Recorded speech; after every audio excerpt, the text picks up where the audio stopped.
Normalement, oui, très connu en Talmud, qui est dans le traité Menachot, page 29. Amar Rabbi Yehuda Amara, Adi Rabbi Yehuda Adi Rav, Vesha'a she'ala Moshe Marom.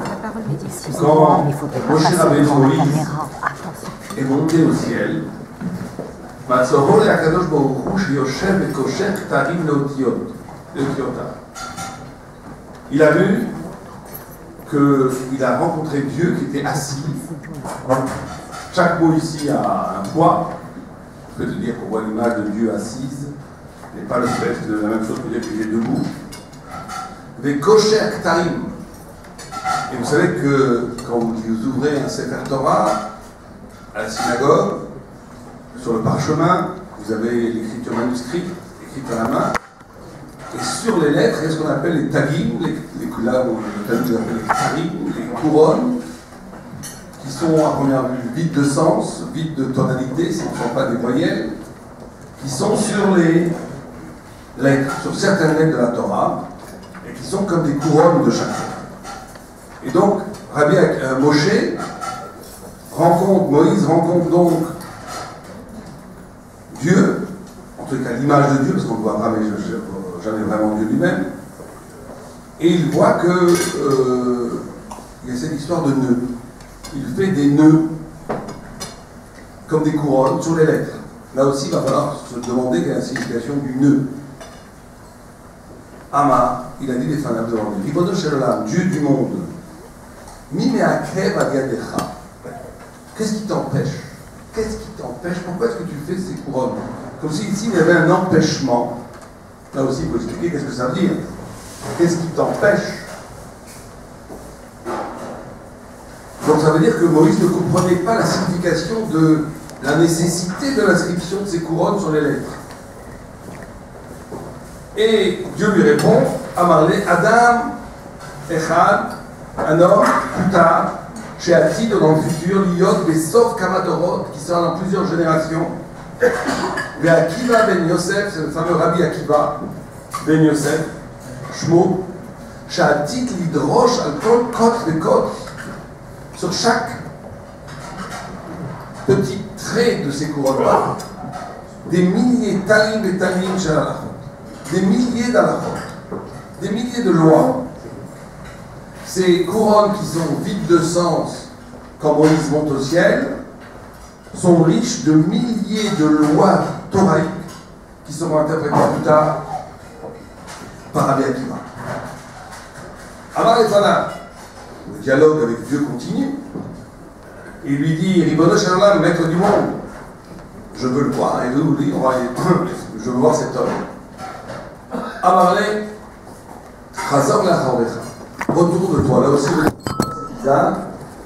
on est dans le projection dans le futur. Il aurait dit projette-toi vers le futur. Là, il lui dit retour de toi en arrière. Comme si, au niveau de Dieu, toute l'histoire était déjà faite, qu'il n'y a pas de temporalité au niveau de la révélation. Et tout d'un coup, Moïse se retrouve comme dans un film de science-fiction des milliers d'années plus tard. Il rentre, il traverse le temps, et il rentre dans le Beth Midrash où Rabbi Akiva enseigne. Veyoshev et Sof Shmoné Shurot. Et il s'assoit après 8 rangées, et il entend le cours de Rabbi Akiva, et il ne comprend rien. Il ne comprend rien. Velo haya yodea ma em omrim. Il ne savait pas ce qu'il disait, Bechla. Il ne savait pas ce qu'il disait. Tachach Kocho, sa force s'est affaiblie. Kevan Shehiya les Dama, quand il s'en quelque chose. Amoulo, Talmidav, ses élèves lui ont dit, Rabbi, Minaï Lecha, d'où est-ce que tu sais tout ce que tu dis? Amarem, Alacha, les Moshe Sinaï. Tout ce que je vous dis vient de Moïse. Et à ce moment-là, Moïse a été apaisé. Nichashva Dato. Il était content. On laisse la suite du texte pour après, peut-être pour la fin. Parce que je voudrais déjà plonger avec nous dans le texte et les commentateurs. Nous avons des questions assez énormes. À première vue, Moïse aurait dû dire ce Rabbi Akiva est un menteur. Tout ce qu'il raconte dans mon nom n'est pas vrai. Or, il a suffi que Rabbi Akiva dise tout ce que j'ai dit vient de Moïse pour que Moïse soit content. Que Moïse a compris quelque chose qu'il avait lui-même énoncé et qu'il n'avait pas compris et qui va être révélé par son génial élève des milliers d'années plus tard. Et les commentateurs nous disent que quelle était la discussion quand Moïse monte au ciel et voit Dieu noué. Kocher, c'est une sorte de nœud. Et tout de suite, le nœud est lié au souvenir.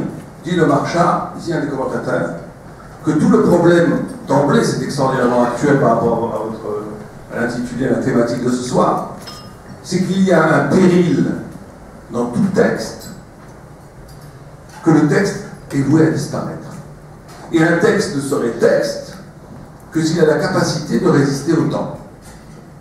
D'où l'idée du nœud. Comme dit le Maharsha, le nœud, c'est la notion du tzitzit qui rappelle du souvenir de la mémoire. Il y aurait une parole qui ne serait véritablement parole, vu votre questionnement de votre introduction. Qu'est-ce qui s'appelle une parole, un davar? Ça ne serait qu'une parole qui soit capable non seulement d'être pertinente dans le futur, puisque c'est ce que répond Dieu. Il lui dit cette parole qui aujourd'hui n'est pas actuelle le sera plus tard. Et n'est parole que parole qui a un avenir, sinon ça n'a pas la dignité de parole. Une parole qui n'est éphémère, qui n'a de sens que dans le temps présent, n'est pas une parole. Ne serait parole que si elle est capable de résister au temps, au point où elle dit déjà ce qui se passera bien plus tard, ce qu'on appelle la parole prophétique, mais non point comme l'image un peu idiote du prophète qui vient avec son bâton annoncer qu'il va pleuvoir demain. Il s'agit ici d'une parole qui est capable de casser l'évidence de la logique première des événements pour faire apparaître ce qui va prévaloir bien plus tard. C'est la notion de atid en hébreu, être, l'instant. L'instant dans le présent est déjà riche de tout l'extraordinaire potentiel de ce qu'il va avoir, au sens où il est déjà le signe de quelque chose de beaucoup plus profond que ces manifestations évidentes. Et on est ici au cœur même de l'intelligibilité. Alors, vous savez que les commentateurs ici nous disent une chose assez extraordinaire. Ils disent que,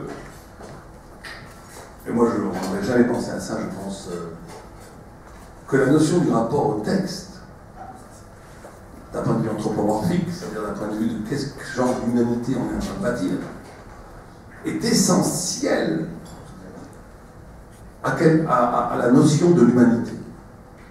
On définit une humanité, et l'humanité est définie relativement à son rapport au texte. Au point où le Maharal de Prague, par rapport à ce texte, nous explique la chose suivante. Il y aurait deux formes, non pas d'humanité, de chaleur génétique, encore on va pas entendre une histoire on entend assez de racisme et d'idiotie autour de nous, surtout à Paris, mais il y aurait deux formes, deux façons d'être homme, on va dire comme ça. Deux façons d'être homme. Il y aurait une façon d'être homme inspirée de Yaakov et une façon d'être homme inspirée de Ésaü. Et ces deux façons d'être homme ont à voir avec le rapport au texte. Parce que vous savez que le Maharal de Prague a tout un développement qui essaie de comprendre le rapport à l'absolu. Le rapport à l'absolu. Et il dit la chose suivante.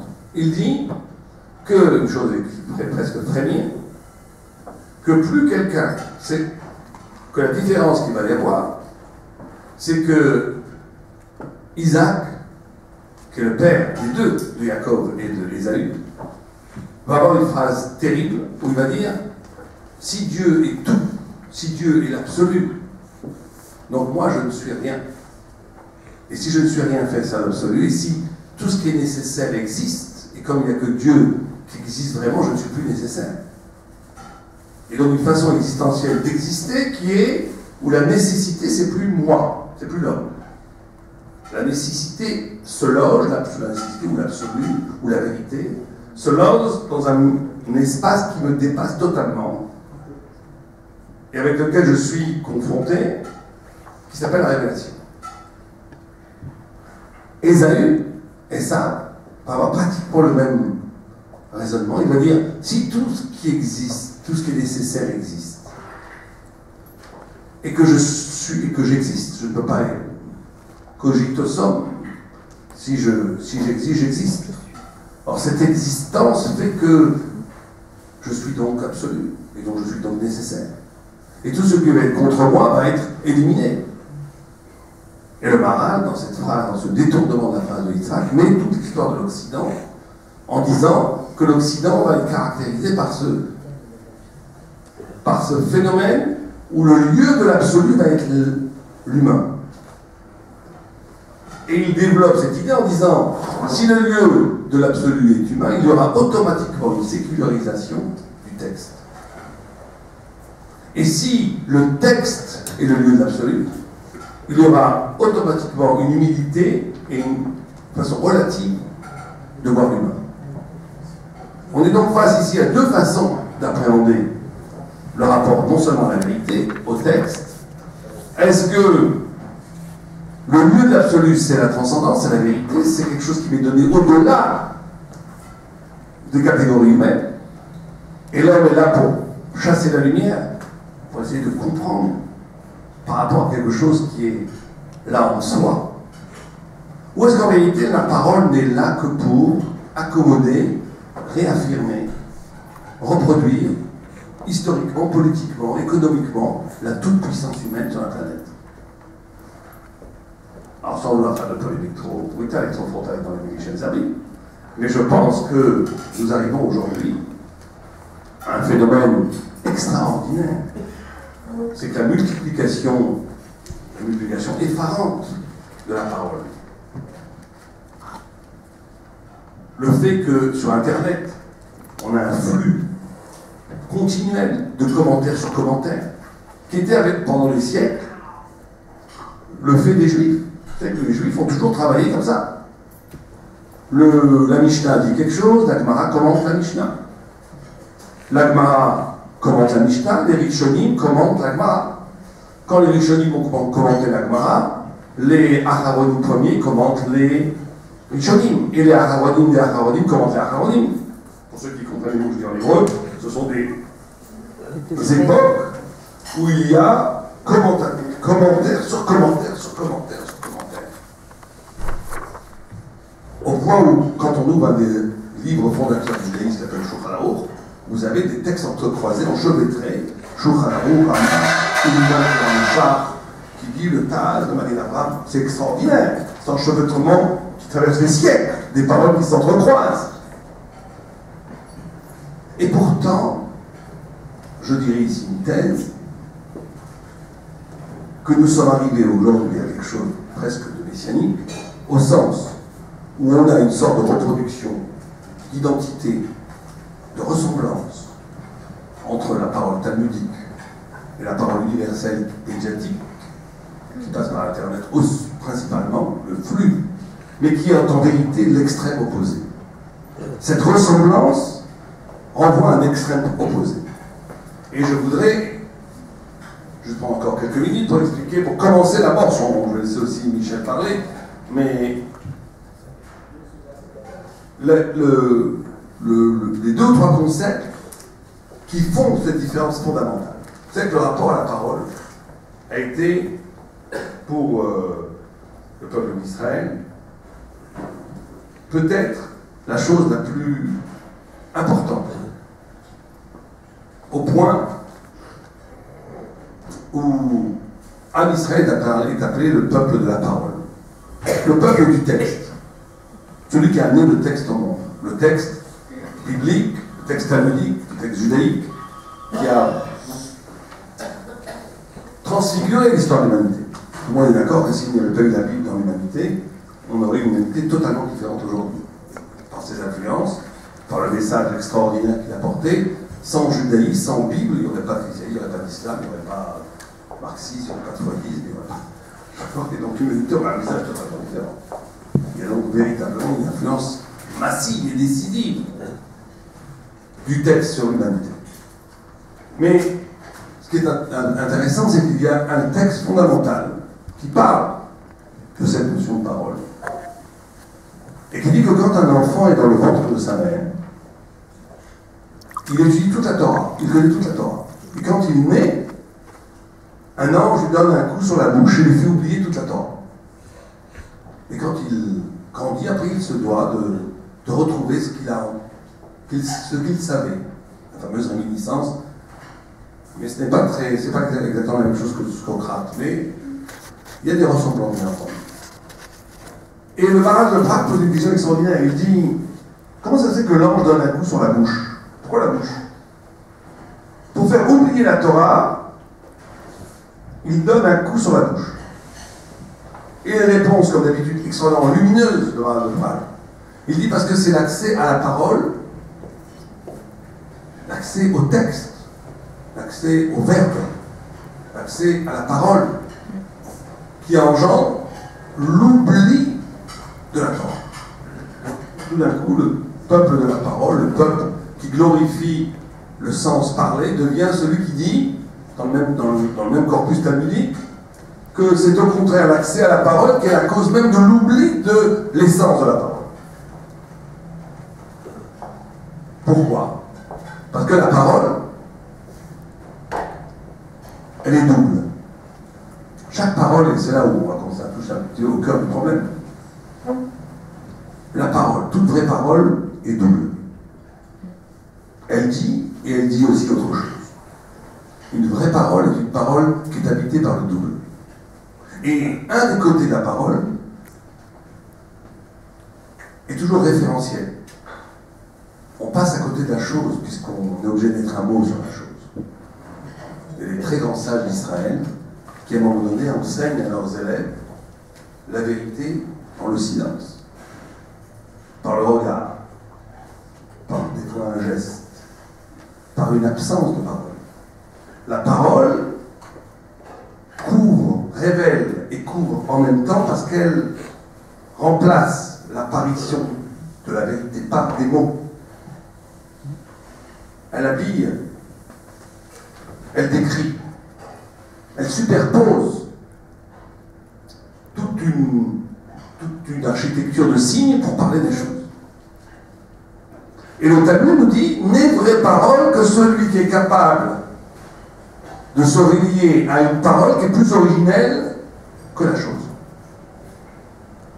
C'est-à-dire qu'on va dire déjà tout de suite, d'emblée, il y a deux formes de parole.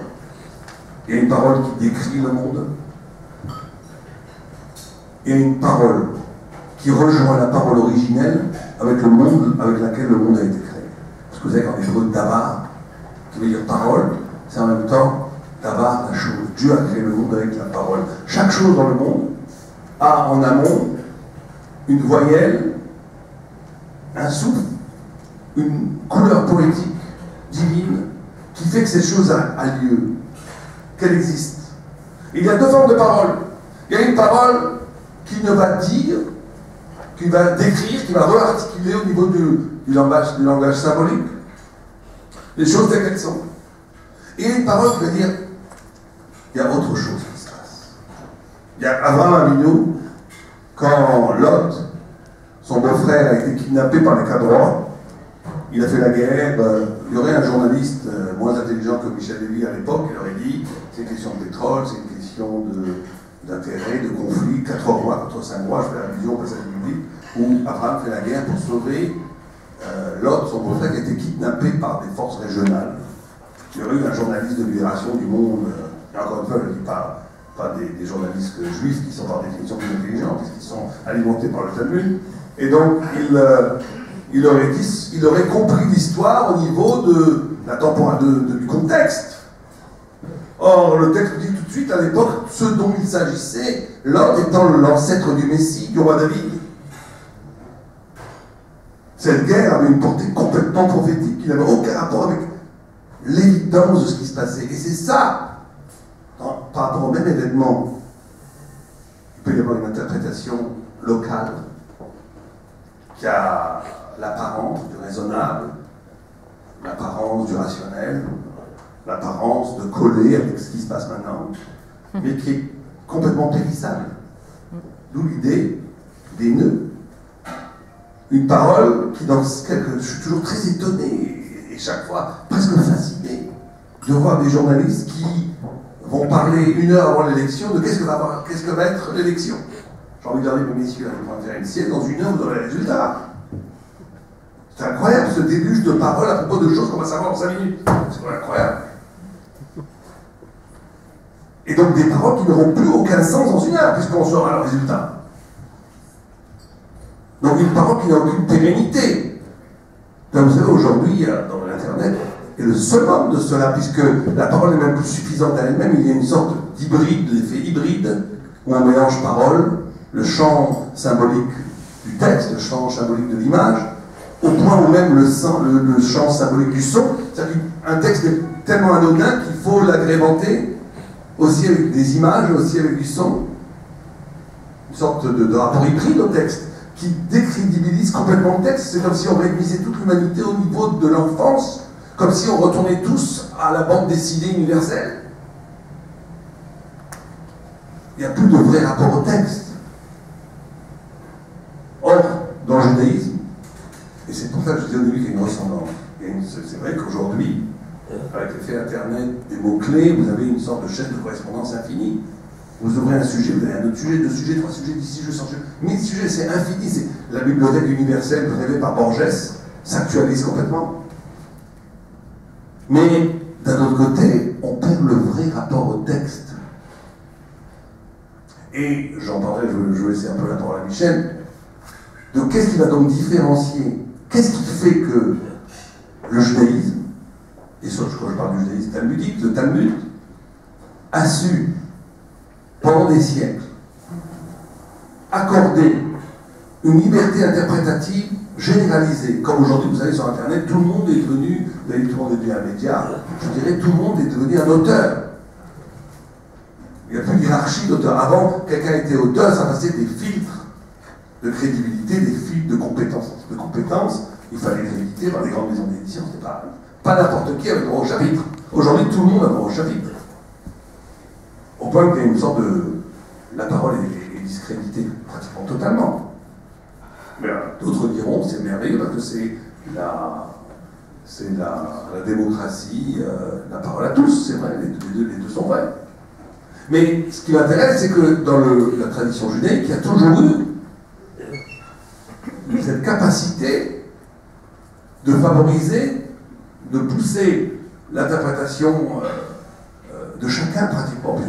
On demandait à chaque enfant, même dans les écoles talmudiques, de dire ce qu'il pensait du texte. Mais que la notion hiérarchique et la notion initiatique d'arriver à une parole de feu qui révélait la parole presque indicible, on va en parler après dans le texte, était respectée. Il n'y a pas eu une dévaluation et une démocratisation de la parole au point où tout se valait, pas du tout. Pourquoi? Et qu'est-ce qui a fait que là oui et là non? Je reprendrai sur ce point dans mon deuxième intervention, après laisser la parole à notre ami Michel Zamier. Merci. Rav Sadine, bonsoir à tous. Je m'aperçois que je n'ai peut-être pas salué, y compris les personnes que je connais, donc bonne soirée. Il n'y a pas, comme disait, je ne sais pas si même M. Journeau, Claude, on faisait une émission justement sur la logique qui s'appelait Hasard ou coïncidence. Il n'y a pas de hasard en Israël, de me retrouver. Et Providence, l'émission de la logique s'appelait Hasard ou coïncidence, je crois que. Évidemment, quand Françoise Atlan aussi m'a appelé, c'était très compliqué pour moi, et quand elle m'a dit qu'il y avait Rav Sana, j'ai dit bon alors, il n'y a plus aucune raison de refuser, quelles que soient les circonstances, me retrouver dans cette soirée, à ma foi extrêmement sympathique, le repas est très bon, et le sujet est extrêmement passionnant. Je vais arrêter d'emblée la réflexion profonde qui est en train de s'engager sur ce texte.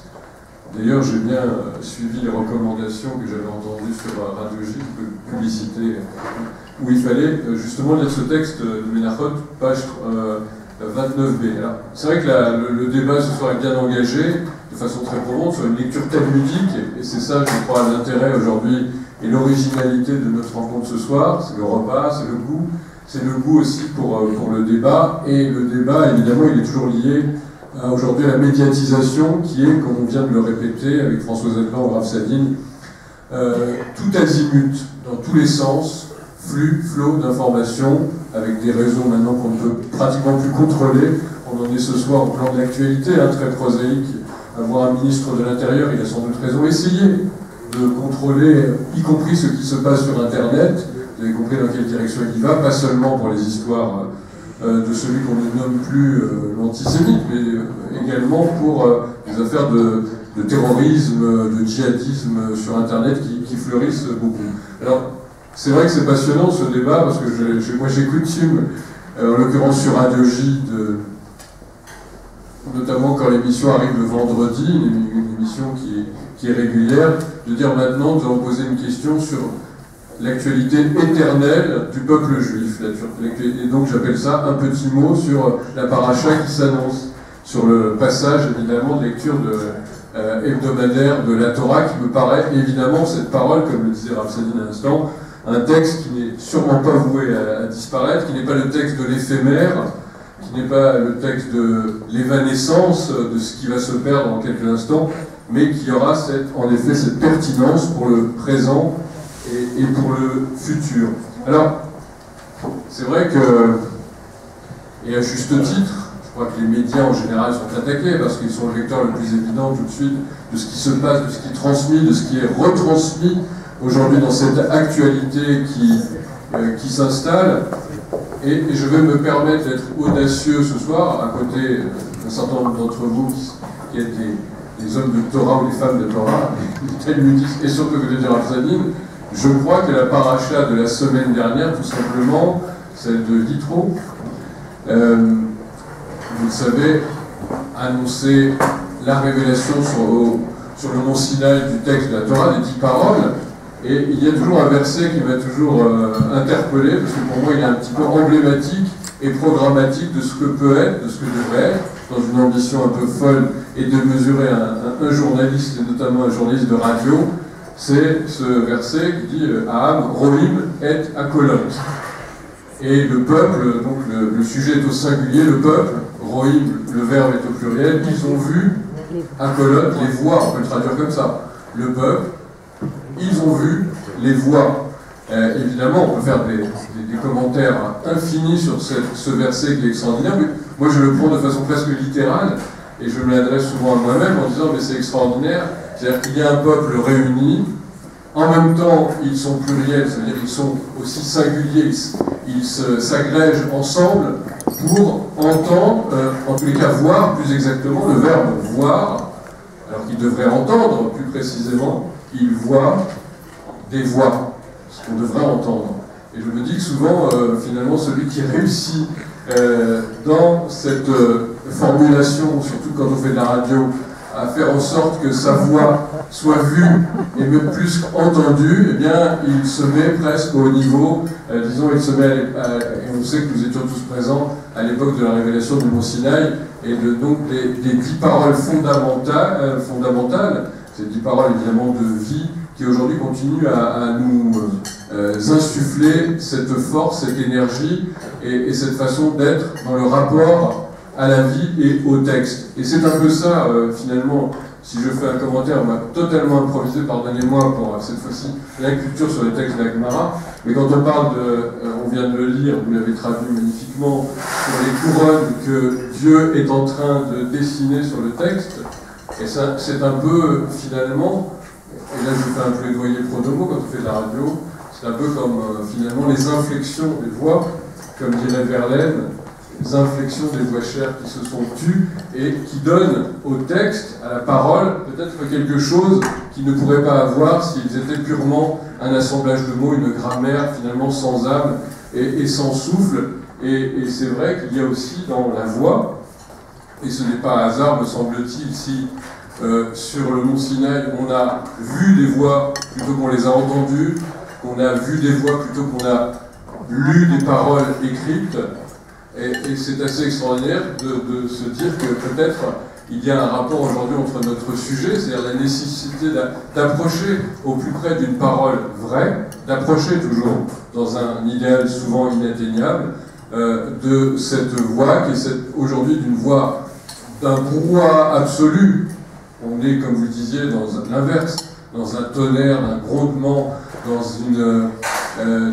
une véritable folie de bruit en tout genre qui fait qu'on ne comprend plus quelle doit être la parole, qu'est-ce qui va rester, qu'est-ce qui va être véritablement de l'ordre de la prophétie au sens fort du terme, c'est-à-dire une parole qui restera. Voilà pour ma petite première réflexion sur ce que vous venez de dire, Rav Sadin, sur ce texte qui est tout à fait extraordinaire, que j'avais déjà entendu, mais que finalement je n'avais peut-être pas lu avec autant d'attention, et qui me semble assez extraordinaire. Donc je vous propose, peut-être pour avoir bon appétit, mais continuer cette soirée. Donc il va y avoir la suite du commentaire avec Rav Sadin, et bien évidemment, c'est un peu le but de la soirée, de pouvoir continuer cette discussion par un débat avec vous, parce que c'est ça, je pense, l'intérêt de cette soirée. Donc je repasse la parole au Rav Sadin. Merci beaucoup, M. David. Alors, je redis le texte. Dans le texte, Ein Yaakov dit que quelle était l'interrogation de Moïse. Minakel. Moïse ne comprend pas du tout la signification de ces lettres, de ces couronnes. Il ne le comprend pas. Et le Ein Yaakov nous dit que la question de Moshe, c'est que si ces couronnes ont une signification divine tellement grande qu'elles ne sont pas énochiques, ça veut dire qu'elles ne sont pas humaines, alors pourquoi les mets-tu? Vous comprenez la question de Moïse. S'il y a une portée dans l'écriture, il y a donc ici une sorte de notion qu'un texte n'est texte, qu'une parole n'est parole, que si elle a une dimension indéchiffrable, que si elle n'est pas que utilitaire, que si elle pose une rampe de lumière infinie dans nos existences. Et le peuple juif a été tout le temps le témoin d'un rapport au texte. Et c'est pour ça que moi j'ai une grande admiration, c'est vrai que les rabbins, mes amis, mais David n'aime pas qu'on donne des éloges à quelqu'un qui ne portait pas toujours la kippa, c'est vrai. Mais je tiens à rendre hommage à Emmanuel Levinas, que j'ai connu personnellement, parce qu'il était un homme qui effectivement n'était pas avec un shtraïm sur la tête, mais qui respectait les mitzvot, Shabbat entre autres, et mangeait caché, etc. Mais qui avait la bonne attitude par rapport au texte. Il me disait, face au texte, je suis tout petit. Il n'était pas comme un professeur qui se mettait, vous savez, ces professeurs un peu idiots, qui prennent le texte de la Torah en voulant décortiquer à l'aune de leur cerveau et de leur cognition intellectuelle. Emmanuel Levinas avait cette extraordinaire intelligence de comprendre que le texte était infini, au-dessus de lui. Et cette notion de donner au texte un statut inépuisable et même indéchiffrable. On dit qu'il y a donc dans cette Torah une dimension qui est au-delà de la compréhension humaine et dont la fonction n'est pas utilitaire. Elle n'est pas là, le texte n'est pas là simplement pour nous aider à mieux ordonner l'univers, à mieux nous comporter. On est aujourd'hui dans une civilisation très embêtante où on convoque toujours les gens à des recettes. Donnez-moi la recette à être heureux. Donnez-moi la recette à être intelligent. Donnez-moi la recette pour maigrir. Donnez-moi la recette pour gagner de l'argent. On a une situation de la facilité où tout est recette. Le rapport au texte est bien sûr la Torah qui nous enseigne énormément de choses dans la vie quotidienne. Mais le but n'est pas que utilitaire. Il y a dans la Torah quelque chose qui ne sert à rien. Au sens où ça ne doit pas servir. Où c'est là pour ouvrir dans nos existences un champ qui est Sophie, qui n'a pas de fin, que l'infinité elle-même. Et il lui répond, il y aura plus tard un homme. C'est vrai qu'il y a une dimension à la Torah qui est indéchiffrable, indépassable, transcendante totalement, mais plus tard, dans plusieurs siècles, dans plusieurs millénaires, il y aura un homme qui comprendra cela, qui s'appelle Rabbi Akiva. Ça veut dire quoi? Alors ici, on est dans un des secrets les plus profonds, et c'est ça qui nous différencie, effectivement, du discours médiatique. C'est que la structure du texte toraïque, et c'est le coup de génie de Dieu, je dirais, c'est de la voix façonnée en Torah chez Birtav et en Torah chez Balpé. Torah écrite, Torah orale. Et les commentateurs nous disent ici, Moïse est l'incarnation absolue, le plus haut niveau qui ait jamais été atteint de la compréhension de la Torah écrite. Rabbi Akiva est l'incarnation Le plus haut niveau jamais atteint, c'est le plus grand de tous les rabbis, c'est Rabbi Akiva. Il n'y a jamais eu, il n'y aura jamais d'aussi grand rabbi que Rabbi Akiva. Dont le père n'était même pas juif d'origine, dont le père était converti. Et c'est pas un hasard, les commentateurs le disent, il devait être converti pour justement presque s'émanciper de l'empreinte identitaire de la Torah Shemirta, pour avoir une liberté absolue d'interprétation. Et donc on a ici un double rapport à la vérité, qui est un rapport à la vérité qui est la vérité vue donnée par Dieu, telle qu'elle.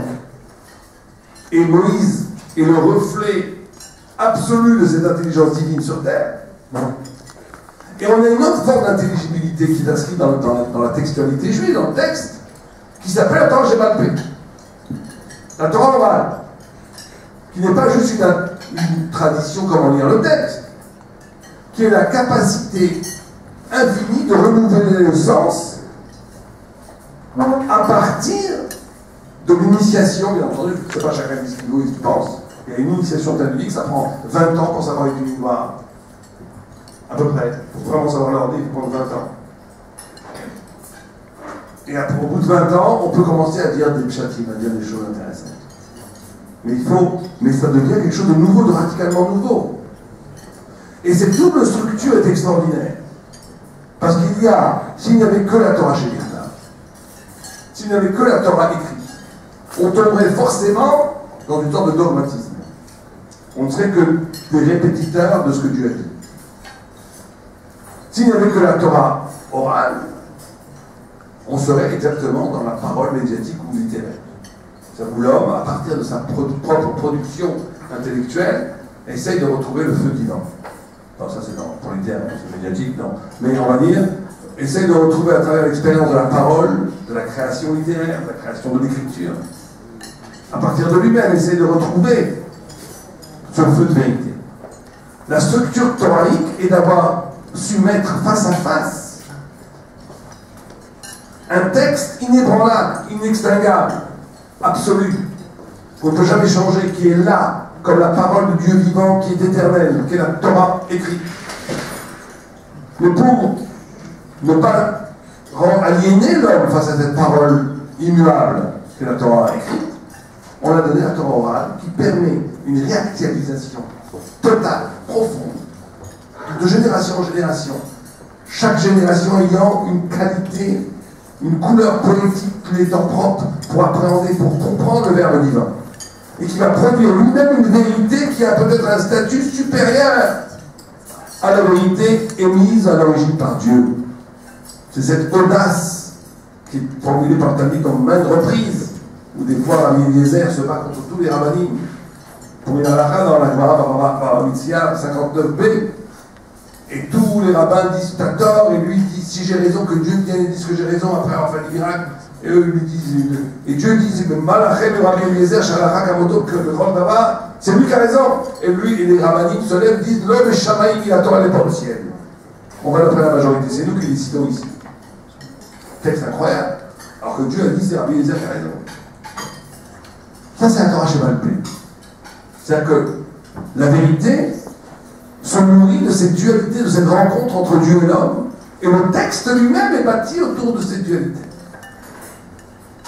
Et vous savez que dans le texte biblique, s'il y a deux lettres qui se touchent, si vous avez un Sefer Torah dans votre synagogue, et que deux lettres se touchent, même si elles s'effleurent, qu'est-ce qu'il faut faire avec le Sefer Torah? Il n'est pas saoul, l'enterrer. Il n'est pas caché, on ne peut pas le lire. Il n'est pas saoul. Pourquoi? Pourquoi? Parce que le fini tout. On peut très bien lire la Torah, c'est tout à fait lisible. L'écriture cursive qui est la nôtre ne nous empêche pas de lire une lettre, et toutes les lettres se touchent. Pourquoi? Parce que le Sefer Torah est composé de deux écritures, du blanc et du noir. Le fait que le noir se touche, il n'y a aucun problème. Ce qui est effacé entre deux lettres noires, quand deux lettres se touchent, c'est le blanc qui est entre les lettres noires. Et un Sefer Torah, c'est un Sefer Torah qui doit avoir du blanc et du noir et du blanc entre chaque lettre. Et les très grands kabbalistes, ils lisent même plus le noir, ils lisent le blanc. Et le blanc, c'est l'écriture de l'infini. Quand vous avez une page blanche, tout le monde peut se prendre pour un beau. J'ai une page blanche devant moi, j'ai la potentialité d'écrire le plus beau poème de tous les temps. Bah oui, je ne peux pas empêcher, vous ne pouvez pas m'enlever cette potentialité. Hein. Donnez-moi un cahier, un stylo, j'ai la potentialité, en potentialité, d'écrire le plus grand livre du monde. Après, quand on écrit, c'est toujours très très décevant, mais avant d'écrire, c'est possible. Le blanc, c'est l'infinie possibilité des choses. Le noir, les lettres noires, c'est la vérité circonscrite, absolument extraordinairement rigoureuse de la vérité. Alors on aurait pu avoir une religion schizophrène, où d'un côté on a le blanc, avec l'infini. D'un côté le noir, très rigoureux de la vérité de la loi d'Alakha. Hachem, Dieu, en mettant ses couronnes, il fait un lien. Ces couronnes étant écrites au-dessus de la lettre et s'inscrivant dans le blanc et dans le noir en même temps. Comme si on voulait nous enseigner la mission la plus extraordinaire pour chaque juif. Cette mission d'être capable, tout en respectant scrupuleusement la halakha, la loi, la vérité du texte noir, de ce qui est énoncé, du verbe, tout en la respectant, parce qu'il n'y a rien de plus nul que prendre ses distances et facilités par rapport à la halakha, il vaut mieux être élodie complètement, c'est beaucoup mieux. Tout en respectant,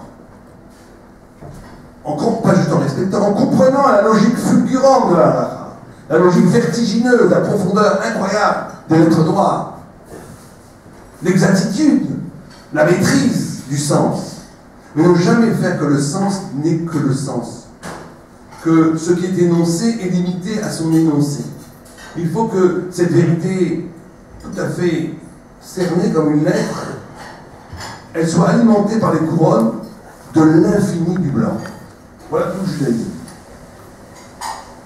Comment une parole très circonscrite, tout à fait précise, tout à fait rigoureuse, une halakha qui s'inscrit dans une vérité qui ne fait jamais l'économie de la rigueur, mais qui ne s'enferme pas dans sa propre rigueur, qui ne s'enferme pas dans ses propres limites, qui est liée en amont à l'inépuisable possibilité de réinterpréter infiniment le texte et de lui donner tout le temps un sens nouveau. La vie doublement vécue dans son côté. Et c'est ça être juif. C'est qu'un des principes les plus profonds du judaïsme, c'est ce principe qu'on appelle la haka'a, le coup. Dans la Kabbalah, c'est quand l'infini rencontre le fini. C'est quand l'infini rencontre le fini, c'est-à-dire quand la révélation elle-même, quand Dieu parle à l'homme, quand il y a une rencontre entre ces doubles dimensions que la vie prend sens. La vie ne prend véritablement sens que quand je vis le moment, vous avez dit tout à l'heure, être juif, le lien entre le corps et l'esprit, c'est tout à fait vrai. Et on pourrait prolonger nos réflexions en disant, être juif, c'est justement cette capacité de respecter tout à fait, d'assumer tout à fait cette dimension du réel, des limites, mais en l'illuminant avec une dimension qui transcende complètement réel, qu'est l'infinité.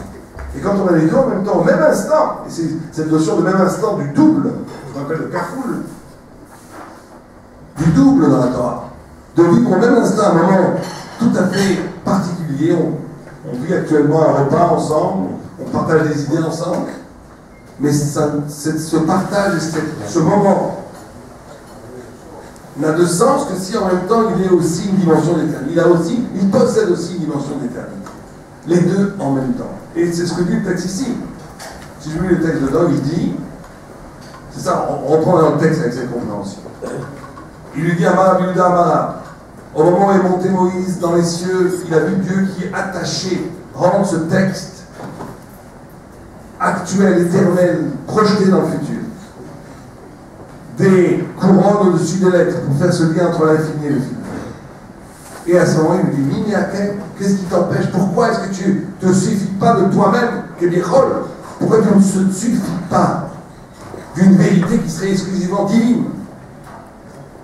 Il dit non.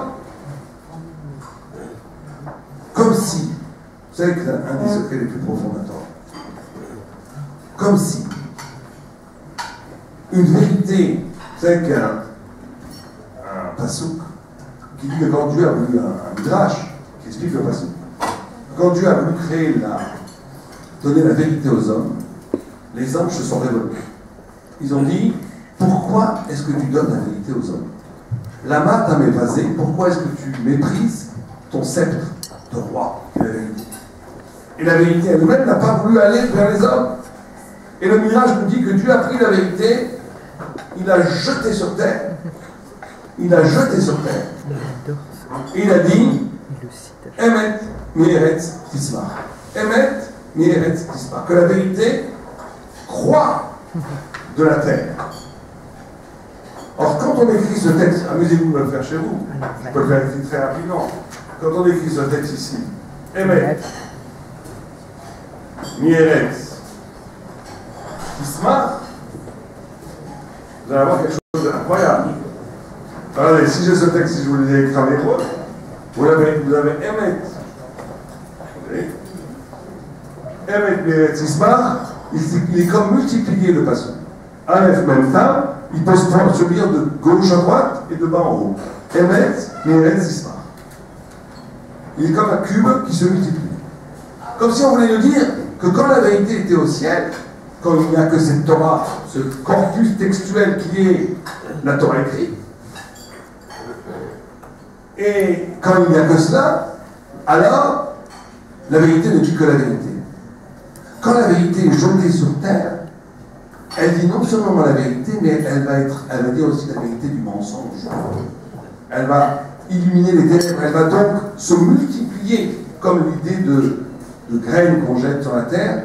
Un agriculteur qui jetterait des graines pour récolter le même nombre de graines ne serait pas un bon agriculteur. On jette des graines pour récolter 1000 fois plus de graines.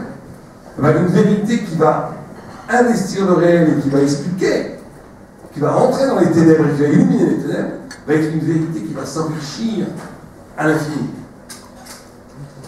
Et donc c'est la structure même de Torah Shemirta, Torah Shebalpé. La Torah Shebalpé étant cette lumière divine qui est dans la Torah Shemirta, qui investit l'esprit humain, et il y a en chacun de nous le secret d'une écoute, le secret d'une lecture de la Torah, qui fait que chacun d'entre nous possède le secret d'une révélation qui est à l'image de sa singularité à lui. Et donc il y a autant de Torah que de d'âmes juives. Et on disait tout à l'heure, il y a autant de médias que de personnes, mais la grande différence elle est là. C'est que chacun d'entre nous est dépositaire d'une écoute, d'une Torah Shemirta, d'une vérité objective, transcendance immuable, absolue, divine, qui assure la qualité objective de l'interprétation de chacun d'entre nous. Alors que dans le média, on est dans un rapport où je suis l'auto-référence de ce que j'écris. Je vous laisse réagir à ceci.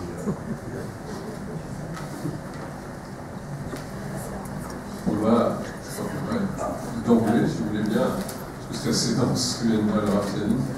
Si vous le souhaitez prolonger cette réflexion à travers le texte, et si jamais, imaginons qu'il y a des questions qui se posaient sur l'actualité, là, très éphémère et parfois volatile du moment, et si je suis en capacité d'y répondre, je le ferai volontiers. Donc si vous voulez bien, je pense que déjà la soupe et le repas ont été bien entamés. Si vous voulez peut-être poser les premières questions, précisions avec le Rav Saline, je ne sais pas qui veut commencer, il suffit de lever la main et je crois que je vous passerai même le micro. Voilà, c'est pas un jour nécessairement. Voilà. En d'autres termes, je serai lui. Qui veut poser la première question, comme dirait François Voljean? Sinon, c'est moi qui vais la poser. Voilà. C'est Françoise Voljean qui va la poser. Compte tenu de tout ce que vous avez dit, si j'ai bien compris, il est important que les paroles soient interprétées. Eh bien, si toutes les paroles doivent être interprétées, vous avez dit aussi qu'en hébreu, le davar voulait dire à la fois le mot et la chose.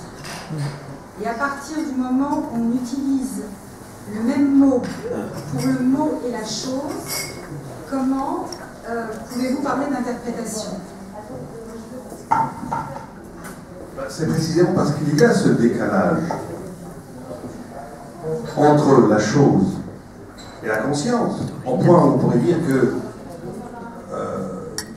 peut-être qu'un animal, j'en sais rien, mais je peux émettre l'hypothèse qu'un animal n'a pas du tout cette distance, il croit que ce qu'il voit et qu'il y a une sorte d'équivalence absolue entre sa perception des choses et les choses. L'homme est le seul peut-être, même les anges peut-être n'ont pas cette capacité.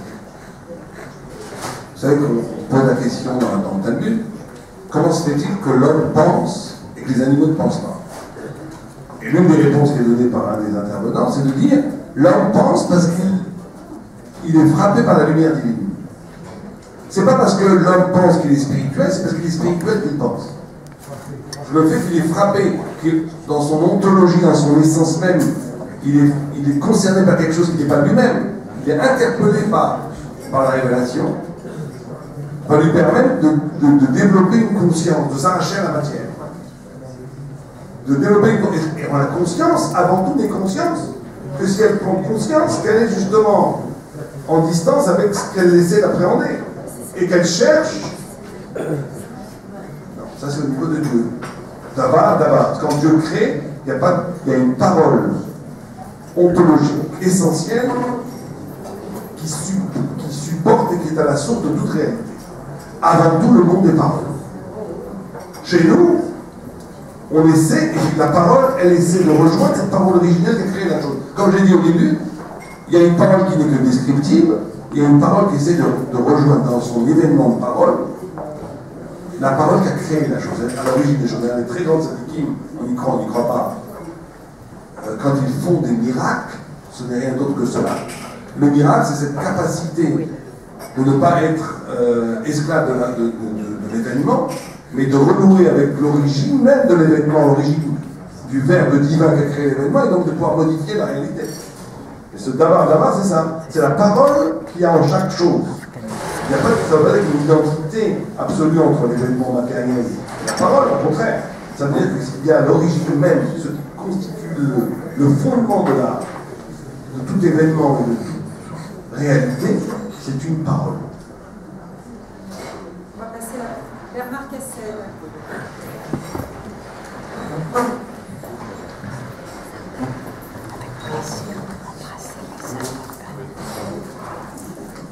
Oui, une petite remarque et une question.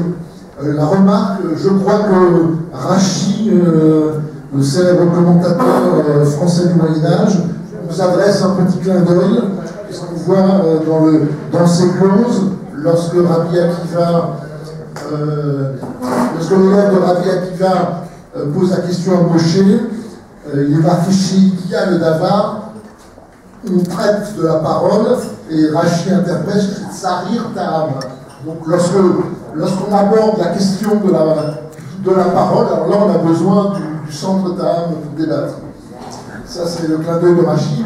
Ma question au Rav Sadine, c'est comment concilier créativité et face au risque de l'imposture. Parce qu'il y a authenticité dans le renouveau et l'imposture. Alors là, M. Cassel touche un point très très important, puisque le juif est soumis à une double injonction, créativité et fidélité. Alors il y a des gens qui sont très forts en fidélité, qui font strictement la parole thoraïque, sans la comprendre, sans même l'interpeller, sans même essayer d'avoir un rapport créatif de compréhension par rapport à elle. Il y a d'autres personnes qui sont créatives peut-être, mais qui ne sont pas scrupuleux de la fidélité, et donc ils ont l'imposture, bien entendu.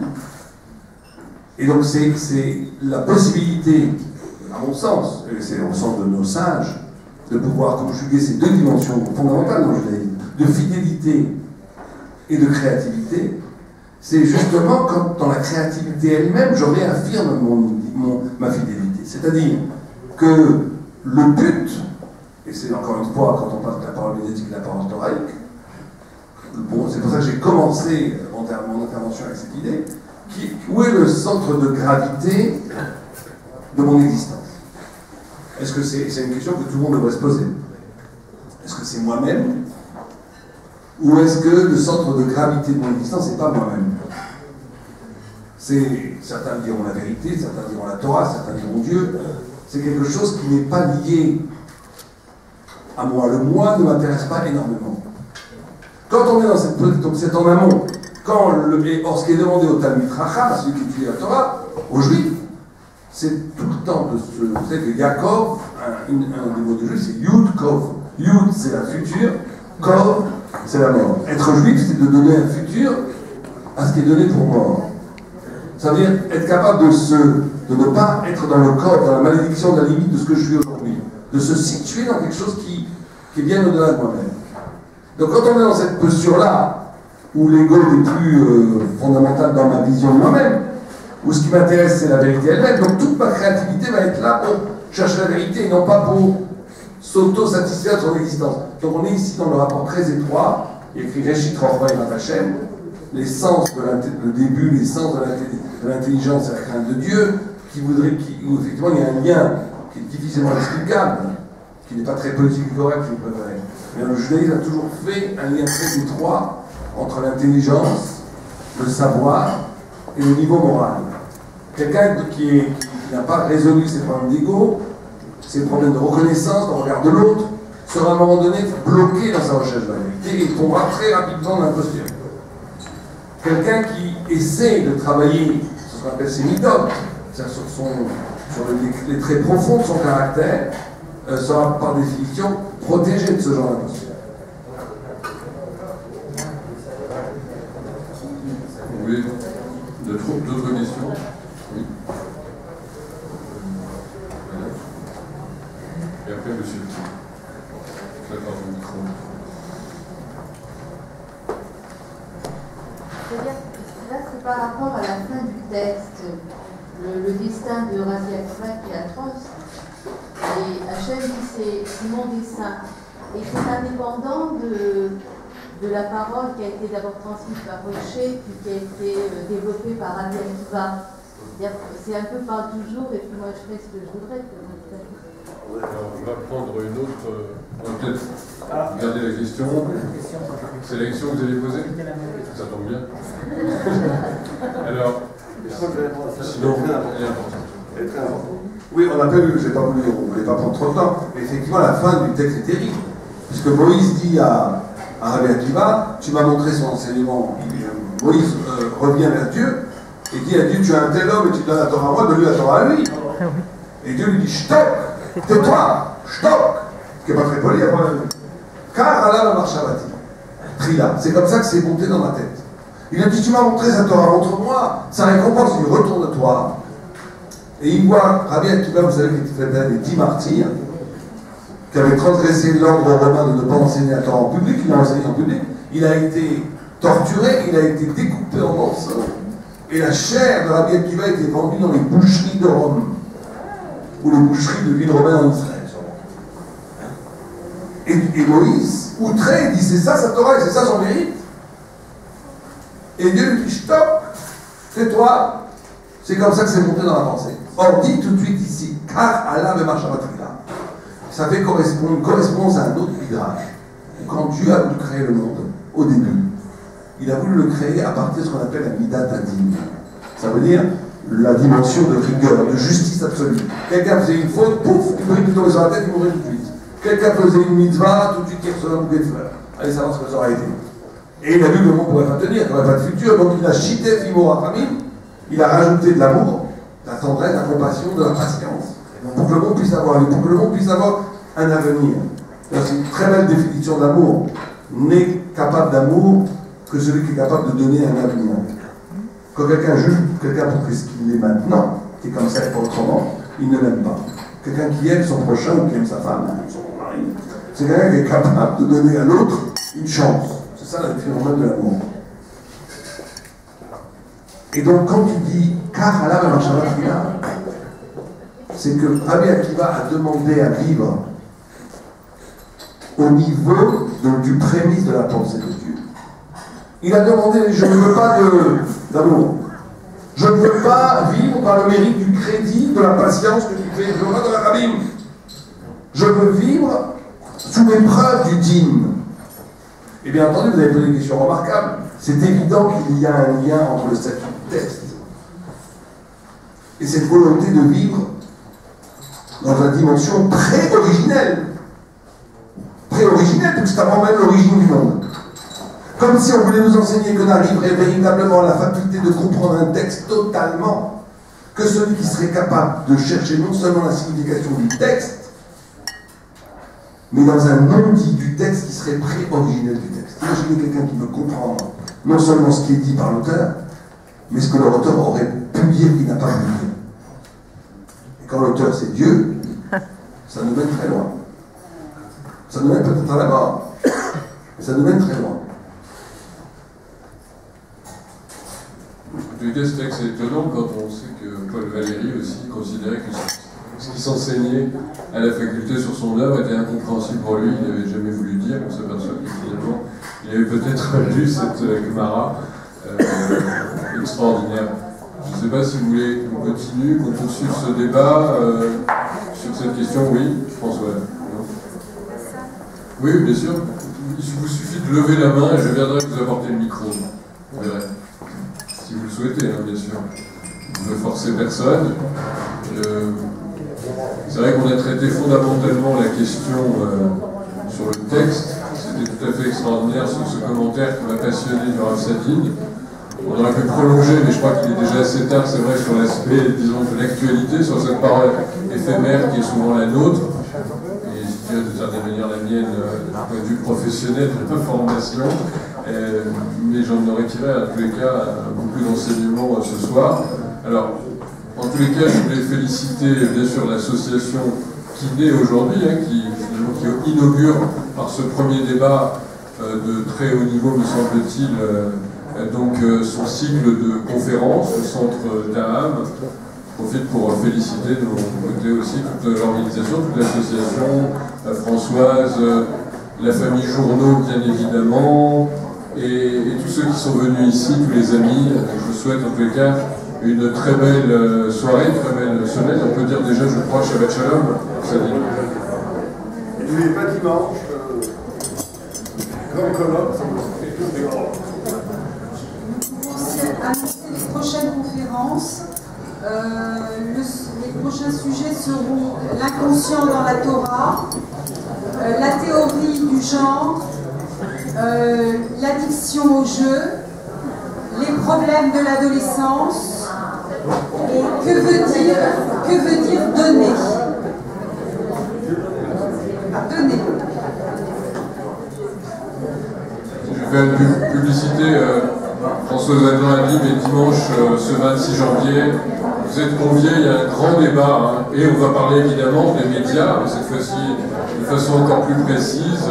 Ça se passe à l'espace Cardin à partir de 11h du matin jusqu'à 19h. C'est le colloque, 5e colloque de l'UPGF sur le destin de l'Europe, le destin de la France et le destin des Juifs. C'est dimanche. Je crois que Academ sera présent aussi. Je salue. Et merci bien évidemment Rav Sadin d'avoir été avec nous. Très bonne soirée.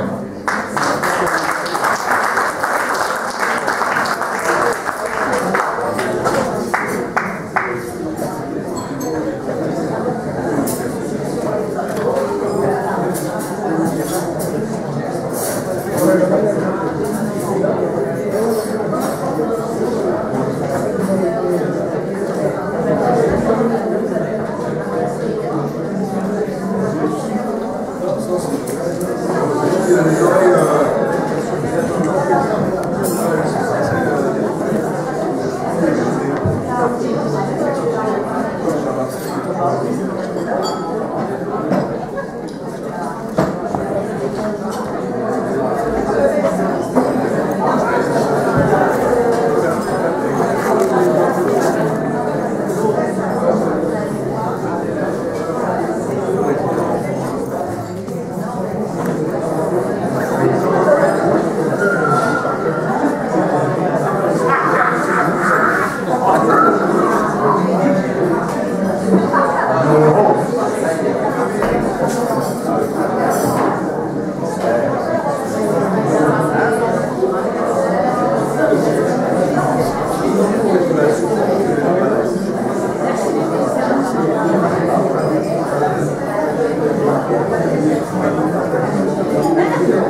Bon, félicitations, monsieur le Raoult. Merci, merci. Est-ce qu'on a du nouveau?